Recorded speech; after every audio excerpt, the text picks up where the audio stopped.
అందరికీ నమస్కారం. అస్సలాము అలైకుం రహమతుల్లాహి బర్కాతు. మిత్రులారా, 1999లో నేను రాజకీయాల్లో అడుగుపెట్టాను. మా పెద్దాయన డాక్టర్ డి రామానాయుడు గారి కోసం. ఎందుకంటే నేను చైల్డ్ ఆర్టిస్ట్ తర్వాత నేను మళ్ళీ ఒక వయసు వచ్చిన తర్వాత నాకు అద్భుతమైన అవకాశం ఇచ్చి ప్రేమ ఖైదీ అనే సినిమాతోటి మళ్ళీ నా కెరీర్ స్టార్ట్ అయింది చైల్డ్ ఆర్టిస్ట్ తర్వాత. అలాగే వారు బాపట్ల నుంచి ఇలాగ నేను ఎంపీగా నుంచుంటున్నాను రా, నువ్వు రావాలి, నా క్యాన్వాస్ చేయాలి అనగానే తప్పకుండా గురుగారు, ఎందుకంటే మీ సినిమా తర్వాత నేను మళ్ళీ ఒక ఆర్టిస్ట్గా నేను ఎదిగాను, సో డెఫినెట్గా నేను వస్తాను అని చెప్పి వెళ్ళటం జరిగింది. అప్పుడు టీడీపీ హయాంలో దాదాపు ఒకే పార్టీలో 20 సంవత్సరాలు నేను ఉన్నాను. తర్వాత మళ్ళీ ఇటు రావడం జరిగింది. నాకు అన్నం పెట్టింది ఫస్ట్ నా తెలుగు ఇండస్ట్రీ, నా తెలుగు ప్రజలు, ప్రేక్షక దేవుళ్ళు, నా నిర్మాతలు, నా డైరెక్టర్సు, నా హీరోలు. ఈ రోజున ఈ రేంజ్లో నేను వెదిగాను. 45 సంవత్సరాలు ఇండస్ట్రీలో ఉన్నాను. దాదాపు 1200 సినిమాలు పైచిలుకు యాక్ట్ చేయడం జరిగింది. 6 భాషల్లో యాక్ట్ చేయడం జరిగింది. ఓకే, నేను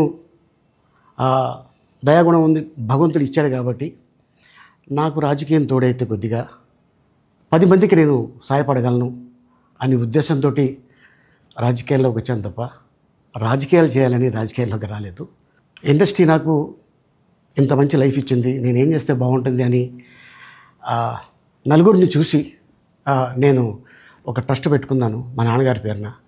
దాదాపు 16 సంవత్సరాలు అవుతుంది నేను ట్రస్ట్ పెట్టుకొని. ఏ రోజు కూడా, ఈవెన్ దో కోవిడ్లో కూడా ప్రతి నెల వాళ్ళకి 1000 రూపాయలు నేను సాయం చేసేవాడిని. కోవిడ్లో కూడా ఆపకుండా అలా కంటిన్యూగా సాయం చేస్తూనే ఉన్నాను. చాలామందిని నా కుటుంబంలో అవ్వచ్చు, బయట వాళ్ళు అవ్వచ్చు, చుట్టాల్లో అవ్వచ్చు, చాలామందికి చదివించాను నేను. అండ్ అలాగే మా తల్లిదండ్రులు నాకు ఇచ్చిన ఆ ఒక గుణం అది అందరితో పంచుకోవాలని చెప్పి ఉద్దేశంతో నేను ట్రస్ట్ కూడా పెట్టుకున్నాను. నా ఇన్కంలో దాదాపు 20% నేను ట్రస్ట్కి ఇవ్వటం జరుగుతుంది. గతంలో కూడా చెప్పా, ఫారిన్ కంట్రీస్లో ఏదైనా ఈవెంట్స్ చేస్తే దాంట్లో నుంచి 60% ట్రస్ట్కి వెళ్ళి 40% నేను తీసుకునేవాడిని. సో ఇట్లాగా చాలా సేవలు చేసి ఉన్నాను కాబట్టి ఈ మాట కూడా నేను మీకు చెప్పుకుంటున్నాను.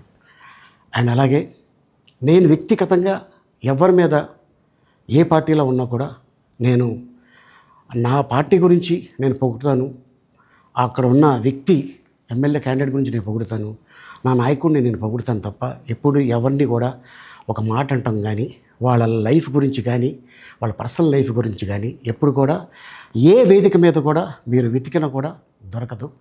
అండ్ అలాగే సో నేను ఈ రోజున మీ ముందుకి రావడానికి కారణం ఏంటంటే, నేను ఏ పార్టీ మనిషిని కాదు, ఏ పార్టీ సపోర్టర్ని కాదు, ఐఎమ్ జస్ట్ కామన్ మ్యాన్గానే ఉండి ఇక నా సినిమాలు, నా షూటింగ్లు నేను చేసుకుందామని చెప్పేసి అనుకుంటున్నాను.